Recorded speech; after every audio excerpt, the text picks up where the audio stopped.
Well, howdy there, Internet people. It's Bo again. So, today we are going to talk about some news coming out of Georgia dealing with the whole electors thing and how it's probably really, really bad news for Trump, and how it may cause a delay in things that are going on there. Okay, so if you have missed the news, what is widely being covered right now is the fact that there was a filing that its kind of main purpose was to get a defense attorney kind of disqualified.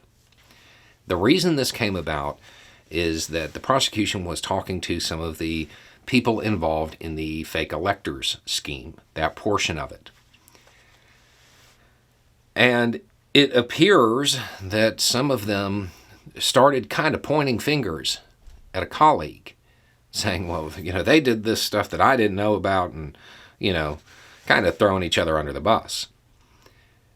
And the prosecution team seemed to be kind of surprised because the reporting suggests that some of those possibly implicated in the fake elector scheme didn't know about a potential immunity deal that went out, I want to say back in July. That's important. One of those things, big if true. And one of the real issues is that one attorney is representing a bunch of these people. Some of them are those who appear to be pointing fingers, and some of them are the person or people having fingers pointed at them. That presents a pretty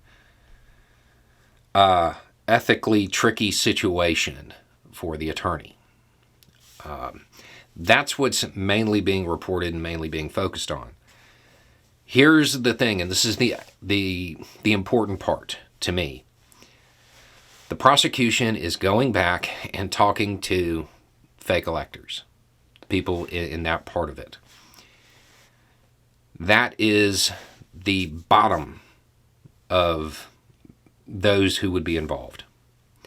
That is the very bottom of this scheme if it was drawn out as a pyramid.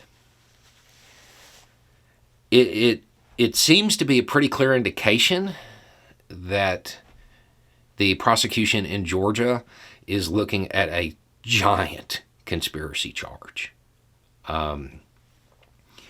There could be other reasons for it, but at this stage in the game, that seems to be the most likely reason for doing this. While the fact that the fake electors do seem to be turning on each other and stuff like that, all of that is entertaining.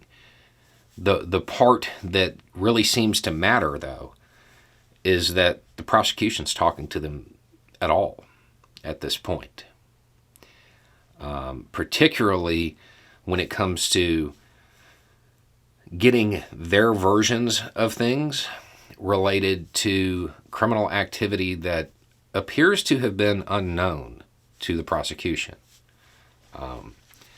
It does kind of seem like the prosecution there is trying to build a just huge conspiracy case, starting top to bottom. Again, there are other explanations for it, but that seems to be the most likely. If that is the case, you're probably going to have to wait a little bit for an indictment, because putting those together and then presenting it, that takes time. Anyway, it's just a thought. Y'all have a good day.